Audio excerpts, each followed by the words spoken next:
Hello friends, मेरे YouTube channel पे आप सभी का हार्दिक स्वागत है। आज का जो वीडियो है वो आरएस परीक्षा 2021 को लेकर के है। सबसे पहले तो हम एक शॉर्ट डिस्कशन करेंगे आरएस प्री की कट ऑफ को लेकर।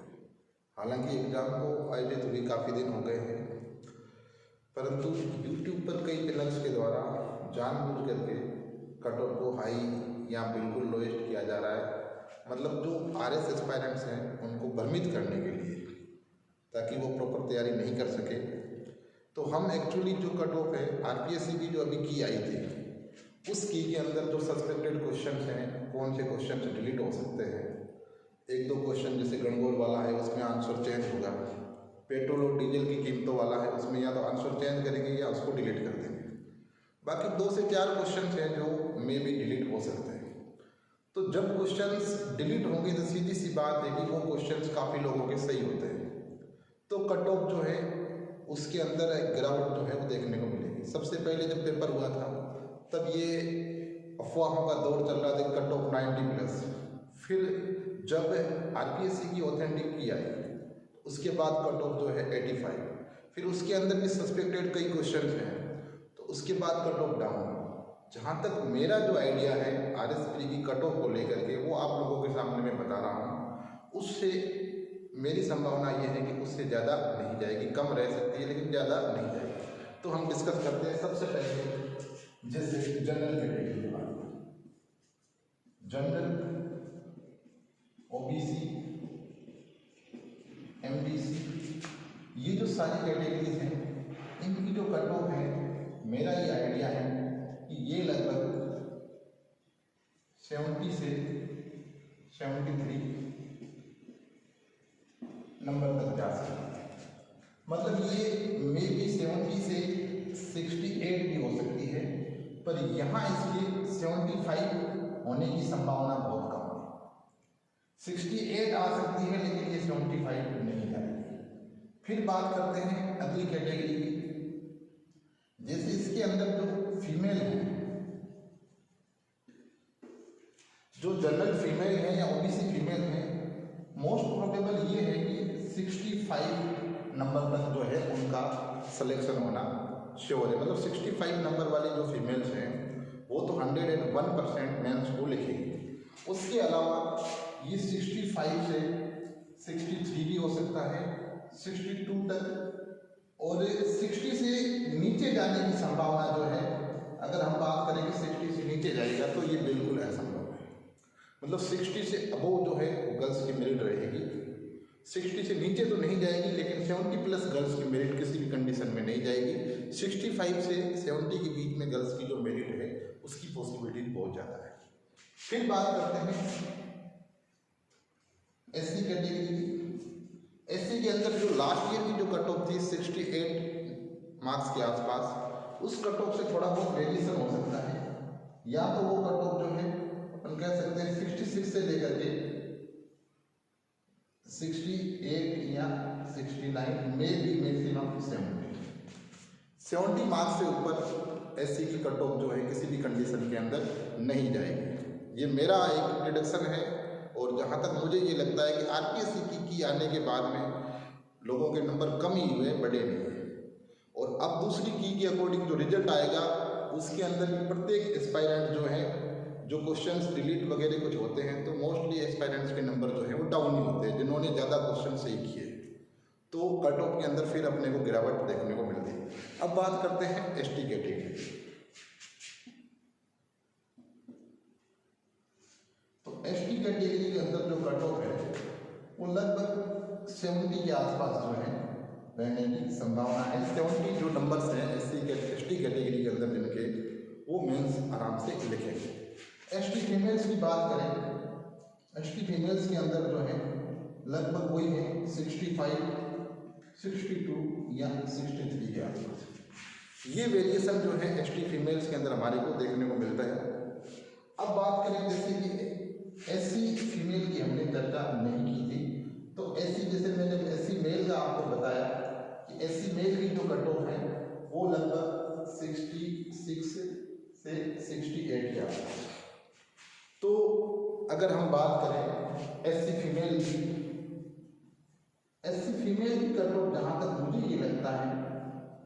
60 नंबर से नीचे भी जा सकती है, मतलब ये 55 तक भी आ सकती है। एससी फीमेल की जो कट ऑफ है वो 55 तक भी रह सकती है। तो मोटे तौर पर जो कट ऑफ की बात अपन ने की कि सबसे पहले जो जनरल कैटेगरी के जो कैंडिडेट्स है, जनरल कैटेगरी के जो कैंडिडेट्स है उनकी जो कट ऑफ है अगर हम बात करें तो एक ब्रॉड लेवल के ऊपर जनरल कैटेगरी के जो कैंडिडेट्स है उनकी कट ऑफ जनरल, ओबीसी और एमबीसी, इनकी जो कट ऑफ की अगर अपन बात करें तो ये कट ऑफ लगभग 70 से 73 मार्क्स के लिए एटलीस्ट खींच करके अगर बहुत हाईएस्ट अगर अपन बात करें तो मैं लास्ट में ये कह सकता हूँ कि 75 नंबर तो मैक्सिमम है। जिन फ्रेंड्स के 75 नंबर आ रहे हैं अभी वाली आरपीएससी की के अकॉर्डिंग, वो 101% मेंस की तैयारी शुरू कर दे, क्योंकि जानबूझ के यूट्यूब पे मैंने भी कई वीडियो ऐसे देखे जो उनका काम सिर्फ यही है कि लोगों को भ्रमित करना, और वो ऐसे कैंडिडेट्स वीडियो बना रहे हैं जो खुद आरएस एस्पायरेंट्स हैं। वो ये चाहते हैं कि कैसे भी करके हम तैयारी करें और दूसरे जो बेचारे जो कॉर्नर वाले लड़के हैं या 70 से 80 नंबर वाले जो लड़के हैं लड़कियां हैं उनको हम तैयारी न करने दें, उनको भ्रमित करें कि भाई कट ऑफ आ ही जाएगी। ऐसा कुछ नहीं, आरपीएससी के इतिहास में कट ऑफ जितना हम अनुमान लगाते हैं उससे कम ही जाती है। रूल 15 आने के बाद में ये सारी चीज़ें क्लियर हो चुकी हैं कि ओबीसी जनरल, ओबीसी की कट ऑफ जनरल से हाई नहीं जाएगी, मतलब किसी भी कैटेगरी की जो कट ऑफ है वो जनरल से हाई नहीं जाएगी। और एटलीस्ट अपन बात करें तो 15,000 तो कैंडिडेट पास होनी है, 15,000 तो कैंडिडेट पास होनी है। उसके अलावा लगभग 2,000 या 2,500 कैंडिडेट जो है, मतलब 17,500 कैंडिडेट जो है वो पास हो सकते हैं, मतलब 17 से 17,500 कैंडिडेट जो है उनको मेंस का कॉल जो है वो किया जा सकता है। ये तो हुई कट ऑफ की बात। अब हम बात करते हैं कि हमें आगे क्या प्लानिंग करनी चाहिए। साथियों, आरपीएससी बहुत अच्छे मूड के अंदर चल रही है, इसका कोई भरोसा नहीं। कभी कभी वैकेंसी आने में भी 3 साल लग जाते हैं और कभी कभी वैकेंसी आकर के इतनी जल्दी से चली जाती हैं कि फिर हमें अगली वैकेंसी के इंतजार करना पड़ता है। बहुत ही गोल्डन अपॉर्चुनिटी है, आप लोग इस तैयारी के अंदर खुद को जी जान से झकझोर दीजिए। मैं आपको विश्वास दिलाता हूं कि आप आने वाले 4-5 महीने बाद एसडीएम की पोस्ट को डिजर्व करोगे या आरपीएस की पोस्ट को डिजर्व करोगे। जहां तक मेरा अनुमान ये है कि ये जो पूरी प्रोसेस है ये लगभग जून लास्ट तक जो है इंटरव्यू की प्रोसेस भी खत्म हो जाएगी और नेक्स्ट 15 अगस्त जो आ रही है तब तक ये जो आरएस एस्पायरेंट्स है ये ओटीएस के अंदर होंगे। इनका जो फाउंडेशन कोर्स है वो शुरू हो चुका होगा। तो साथियों, आपके पास बहुत ही सुनहरा अवसर है अपने सपनों को एक नई दिशा देने का। आपके जो माता पिता है उन्होंने आपसे जो उम्मीदें की थी, ये 5 से 6 महीने खुद को झकझोर दीजिए। आपकी भट्टी जो होती है उसके सामने जैसे लोहार कैसे खुद को तपा देता है ताकि जो लोहा बने वो इतना मजबूत बने, वैसे ही आपकी भट्टी जो है ये आपकी बुक्स है, टेस्ट सीरीज है, लिखो। कोई ज़रूरी नहीं कोचिंग की टेस्ट सीरीज अटेंड करो, वहाँ से टेस्ट सीरीज परचेज करके लाओ, अलार्म लगाओ और 3-3 घंटे के हिसाब से या 1.5 घंटे के हिसाब से क्या करो, शेड्यूल बनाओ और लिखना शुरू करो। हो सकता है पहली बार लिखने में दिक्कत आएगी, स्पेलिंग मिस्टेक्स होगी, वर्ड्स नहीं आएंगे, लेकिन साथियों ये तो क्या है, एक तलवार जो होती है उसकी धार है। हमारी जो लेखनी होती है वो तलवार की धार की तरह होती है, जितना हम घिसेंगे उतनी ही धार क्या होगी, मजबूत होगी। जो साथी जिनके अंक जो हैं वो कम हैं वो डरे नहीं, अभी तैयारी करते रहे, पैटर्न यही रहना है, चेंज नहीं होना है। नेक्स्ट वैकेंसी भी आ रही है 2022 के अंदर, तो आप लोग अच्छे तैयारी करें। देखो, मैं तो ये मानता हूँ कि आप लोगों ने पूरी शिद्दत के साथ, पूरी मेहनत के साथ, अपनी ईमानदारी के साथ अपना 100% दिया। अब एग्जामिनेशन हॉल का जो माहौल है, सेंटर इतनी दूर दिए थे, उसके बाद वहाँ व्यवस्था हुई कि नहीं हुई। कई सारे जो एग्जामिनेशन सेंटर थे वहाँ पर दीवार के अंदर घड़ी नहीं लगी हुई थी, लोगों को टाइम देखने की भी पूरी प्रॉपर व्यवस्था नहीं थी। इसके कारण भी 5 से 7 क्वेश्चनों का खेल हुआ है। आप लोग डरे नहीं, जीवन के अंदर पॉजिटिव रहे। अगर आपने एसडीएम बनने का सपना देखा है तो दुनिया की कोई भी ताकत आपको इससे दूर नहीं कर सकती। साथियों, एक मूवी का डायलॉग मुझे याद आ रहा है आपकी इस आरएस पोस्ट को लेकर के, कि जितनी शिद्दत से मैंने तुम्हें पाने की कोशिश की है, कि जितनी शिद्दत से मैंने तुम्हें पाने की कोशिश की है कि हर जर्रे ने मुझे तुमसे मिलाने की साजिश की। साथियों, इस हिसाब से तैयारी करें, खुद को इतना मजबूत रखें, आपका धैर्य, आपका आत्मबल इतना मजबूत होना चाहिए कि आरपीएससी खुद आकर के कहे बेटा ये एसडीएम की पोस्ट तो आपके लिए बनी है। Thank you. अब अपन बात करते हैं आरएस मेंस के एग्जामिनेशन स्कीम को लेकर के, पैटर्न को लेकर के क्या पैटर्न रहता है।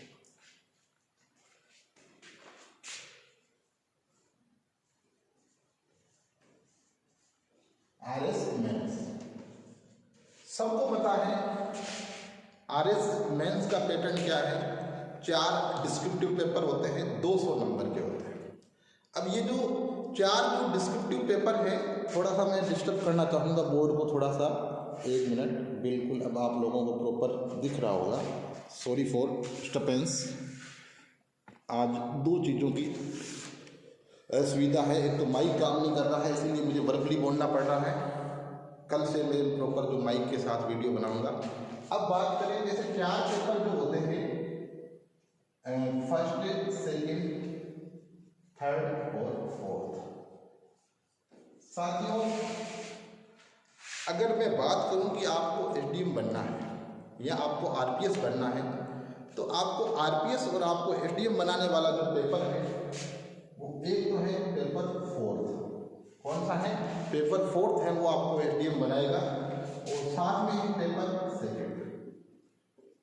मैं ऐसा नहीं कह रहा हूँ पेपर 1st और पेपर 3rd आपको एसडीएम नहीं बनाएंगे, लेकिन माय डियर फ्रेंड्स 1st और 3rd पेपर का सिलेबस इतना इनलार्ज है, अगर हम हिस्ट्री के अंदर ही खो जाए तो हिस्ट्री अपने आप के अंदर इतनी वास्ट है कि ancient history, medieval history, modern history, world history, Rajasthan history, Rajasthan art and culture, और ये सारे मिला करके हिस्ट्री का जो पोर्शन है वो 65 नंबर का।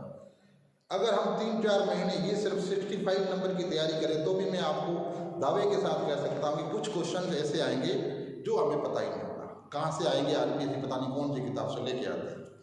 तो इसीलिए एक जो यूनाइटेड अप्रोच है वो हमें अपनानी है।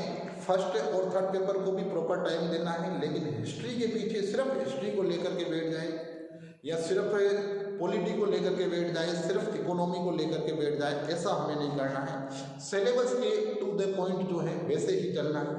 कभी कभार क्या होता है, सिलेबस में जो टॉपिक दे रखा होता है उस टॉपिक से सीधे के सीधे क्वेश्चन पूछ लेते हैं। जैसे सामाजिक अंकेक्षण, सीधा सा सोशल ऑडिट सीधा सा दिया हुआ है, तो सोशल ऑडिट जैसे इम्पोर्टेंट भी है। राजस्थान सरकार अभी इसको और बढ़ावा दे रही है कि जो भी लोक कल्याणकारी योजना है उसका ईयरली जो है ऑडिट करवाया जाएगा कि भाई जिन कार्यों के लिए मतलब उस योजना को लागू किया गया था, जिन लोगों के लिए, उसके जो वास्तव में जो उद्देश्य निश्चित किए गए थे, कितने उद्देश्यों की प्राप्ति हुई। लेखांकन वाला टॉपिक हो गया, लेखांकन की जनरल परिभाषा 15 शब्दों के अंदर पूछ सकते हैं। वर्ल्ड हिस्ट्री की बात करते हैं, जैसे प्रबोधन है, प्रबोधन के बारे में सीधा डेफिनेशन दे करके पूछी जाती है, भाई प्रबोधन 15 शब्दों में पूछ लेते हैं। जैसे पुनर्जागरण है, एक बार रेनेसा मैन के बारे में आ रखा है। रेनेसा मैन मतलब पुनर्जागरण काल जो हुआ था उसमें जो एक नव चेतना युक्त मानव का प्रादुर्भाव हुआ था, वो मानव साइंटिफिक अप्रोच रखता था, जो आडंबर और रूढ़िवादी चीजें हैं उनमें वो विश्वास नहीं करता था। तो वो जो साइंटिफिक जो ह्यूमन का जो ओरिजिन हुआ वही क्या है, रेनेसा मैन है। पुनर्जागरण में भी तो यही हुआ था। तो क्वेश्चन जो 15 शब्दों वाले होते हैं उनके अंदर वर्ड लिमिट को हमें ध्यान रखना है, और जितने ज़्यादा उनमें फैक्ट डालेंगे उतने ही अच्छे नंबर आएंगे। फैक्ट को बहुत अच्छे उसके अंदर इंक्लूड करें।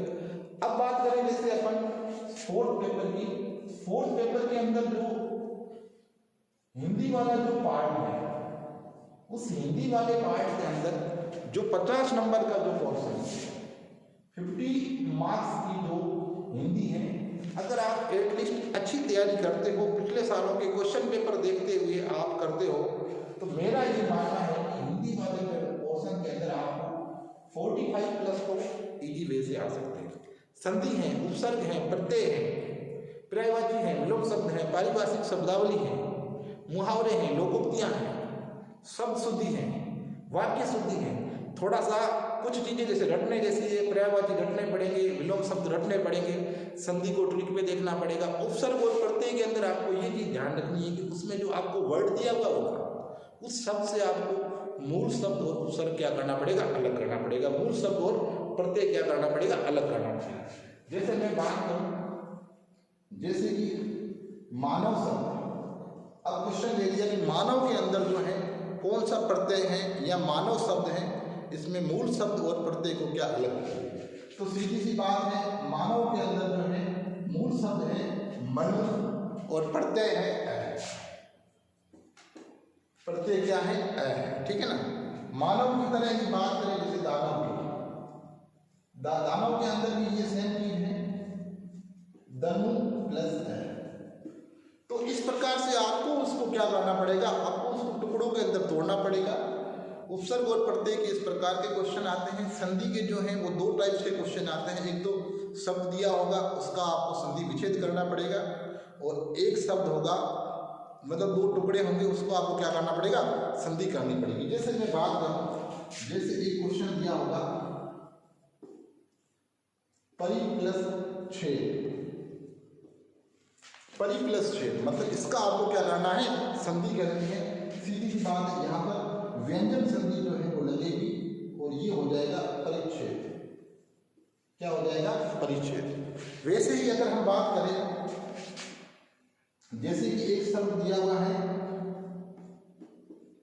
अभिषेक, कौन सा शब्द दिया हुआ है, अभिषेक। इस अभिषेक के अंदर अगर हम चर्चा करें कि भी क्वेश्चन दिया कि अभिषेक के अंदर जो है इस शब्द का संधि विच्छेद कीजिए, तो सीधी सी बात है, यहाँ पर व्यंजन संधि हमारे को देखने को मिलती है अभि प्लस से।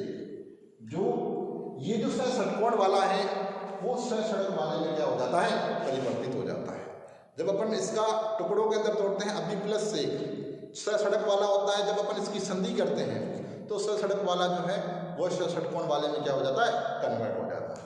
जैसे अगर मैं बात करूं, जैसे यशोदा, क्या है, यशोदा, तो यशोदा का अगर संधि विच्छेद करें तो यहाँ पर विसर्ग संधि होती है यश प्लस दा, मतलब यश को देने वाली कौन है, यशोदा। यश प्लस दा मतलब यश को देने वाली कौन है, यशोदा है। यहाँ पर विसर्ग संधि हमारे को देखने को मिलती है।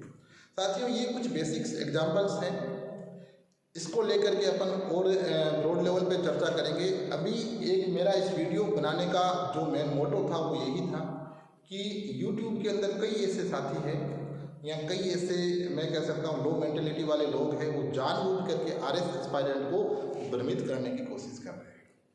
तो मैं आप लोगों से गुजारिश करता हूँ कि जो आइडिया मैंने दिया है, लगभग बड़े कोचिंग सेंटर का हो कुछ भी को, लगभग सबका आइडिया अगर मेन निकाले तो यही है। आप लोगों के अगर नंबर इसके आसपास आ रहे हैं तो भी आपको तैयारी बहुत अच्छे से करनी चाहिए, नहीं आ रहे हैं तो भी करनी चाहिए, क्योंकि साथियों दिल्ली दूर नहीं। मतलब ये भर्ती अब जो है अगली बार जो RS आएगी उसमें RPSC को कार्मिक विभाग से अनुमति नहीं लेनी पड़ेगी। मतलब जिस विभाग के अंदर जो पोस्टें हैं, जैसे पंचायती राज की जो पोस्टें हैं वीडियो की, वो सीधी RPSC के पास भेजी जाएगी, कार्मिक विभाग का रोल खत्म, ठीक है ना। RPS की जो पोस्टें हैं वो सीधी RPSC के पास भेजी जाएगी। मतलब जिस विभाग की पोस्टें हैं वो डायरेक्ट RPSC के पास भेजी जाएगी, उसमें कार्मिक विभाग का रोल क्या हो जाएगा, खत्म हो जाएगा। तो कार्मिक विभाग के पास भर्ती जैसे जाती थी, फिर RPSC को देते थे, फिर पदों का वर्गीकरण सही नहीं होता था, फिर भर्ती वापस जाती थी। तो ये सारी जो विडंबनाएं थी वो अब हमारे को देखने को नहीं मिलेगी, ठीक है ना। तो अगली जो वैकेंसी है, जहाँ तक मेरा ये आइडिया है कि जून तक जो है, मई या जून लास्ट तक जो है RS 2022 की भी भर्ती हमारे को देखने को मिलेगी और ये कंटिन्यू शेड्यूल चलता रहेगा। तो जिन साथियों के नंबर्स अगर अच्छे नहीं हैं, आप निराश न हों, जीवन में हमेशा याद रखें अभी भी आपने अपना बेस्ट दिया है, आगे भी बेस्ट देंगे। हो सकता है कि अगली बार आप डायरेक्ट SDM की पोस्ट को निकालें। आप लोगों से इतना ही कहना है कि आप लोगों ने अपना पूरा 100% दिया है। बस एक आपके लिए कोटेशन कहना चाहूँगा कि गिरते हैं सहसवार ही मैदान जंग में, गिरते हैं सहसवार ही मैदान जंग में, वो दिल भी क्या गिरे जो घुटनों के बल चले, ठीक है ना। आप लोगों ने इस जंग के मैदान में RS प्रीलिम्स के अंदर अपना पूरा 100% दिया है और मैं ईश्वर से प्रार्थना करता हूं कि आपका जो लक्ष्य है आप उसमें विजयी बने, आप सफलता को अर्जित करें और आप राजस्थान प्रशासनिक सेवा के सर्वोच्च पद को धारण करें और राजस्थान के जन कल्याणकारी योजनाओं के विकास के अंदर जो योजनाएं जिन लोगों के लिए बनाई गई हैं, लोअर तबके तक जो है उन योजनाओं की पहुंच को सुनिश्चित करें और एक आदर्श राजस्थान, जन कल्याणकारी राजस्थान की स्थापना करने में अपना महत्वपूर्ण योगदान दें। धन्यवाद। जय हिंद, जय भारत। एक आप लोगों से गुजारिश है कि अगर आप लोग आरएस 4th पेपर के बारे में और आरएस का 2nd paper science and take वाला, मैं खुद साइंस बैकग्राउंड से हूँ, बायोलॉजी लेक्चरर लगा हुआ हूँ और आप लोगों की तरह ही आरएस एस्पायरेंट्स हूँ। अगर आप साइंस एंड टेक प्लस ये जो हिंदी वाला पोर्शन है, अगर इसमें अगर आप लोग मेरे साथ जुड़ना चाहते हो तो मैं कोशिश करूँगा कि मेरे भी नंबर जो हैं अच्छे आए और आप लोगों के भी जो हिंदी वाला पोर्शन है उसमें अपन कोशिश करें 120 में 90 प्लस लाने की। अगर 90 प्लस लाते हैं, 50% इंग्लिश में लाते हैं तो 130 के आसपास अपन 4th पेपर में होते हैं और 4th पेपर में 130 आ गए तो दुनिया की कोई ताकत आपको एटीएम या आरपीएस बनने से नहीं रोक सकती, ये मैं आपको विश्वास दिलाता हूँ। तो साथियों, मिलते हैं कल वीडियो में, नए वीडियो के साथ। आज माइक्रोफोन की भी दिक्कत थी, अचानक से मेरे मन में ये प्लान आया कि आप लोगों के साथ जुड़ना चाहिए। कल प्रॉपर माइक्रोफोन के साथ में और दूसरी जो भी टेक्निकल जो भी दुविधाएं हैं उनको दूर करते हुए मैं आप लोगों के साथ मिलूंगा। तब तक अपनी तैयारी को जारी रखिए, पॉजिटिव रहिए। हमेशा ध्यान रखना, मारवाड़ी में एक कहावत है कि रोता हुआ इंसान जो जाता है वो मरे हुए की खबर लाता है। तो आप मानुस न हो, भगवान ने आपको बहुत अच्छी खासी शकल सूरत, अच्छा दिमाग दिया है। ये तो जंग है, ये एक धैर्य की परीक्षा है, चलती रहेगी, ठीक है ना। जीवन का नाम ही चलना है, रुक गया वो रुक गया। और ध्यान रखना, रुक जाओगे तो डिप्रेशन, अवसाद, तनाव का शिकार हो जाओगे और एक बार तनाव का शिकार हो गए तो कोई भी आपको आपके डिप्रेशन को दूर करने के लिए अवतार बनकर कोई नहीं आने वाला। आपको अपनी लड़ाई खुद लड़नी है। आपके अंतर मन की जो स्थिति है उस स्थिति से आपको खुद को जूझना है। इसीलिए पॉजिटिव रहें, सकारात्मक रहें, अच्छे विचारों के साथ में रहें, नेगेटिव लोगों से हमेशा दूरियां बनाएं। और मिलते हैं कल अगले वीडियो में। अगर आपको ये वीडियो अच्छा लगा है या आप आरएस मेंस 2021 की तैयारी मेरे साथ करना चाहते हैं, जुड़ना चाहते हैं, तो कोशिश करेंगे अपन बहुत अच्छे लेवल पे एक तैयारी करेंगे। जो 2nd पेपर और 4th पेपर जो है, 2nd पेपर आपका 100 प्लस और 4th पेपर जो है लगभग हिंदी के अंदर 90 प्लस की कोशिश करेंगे कि अपन ये जो 90 प्लस की जो जंग है वो अपन सब मिल करके जीते और जो एसडीएम और आरपीएस की जो पोस्ट है उसको सिक्योर करें। पुनः आप सभी लोगों का बहुत बहुत धन्यवाद मेरे से जुड़ने के लिए और आप लोग अच्छे से पढ़ें। Thank you. जय हिंद, जय Bharat. Good night, stay safe.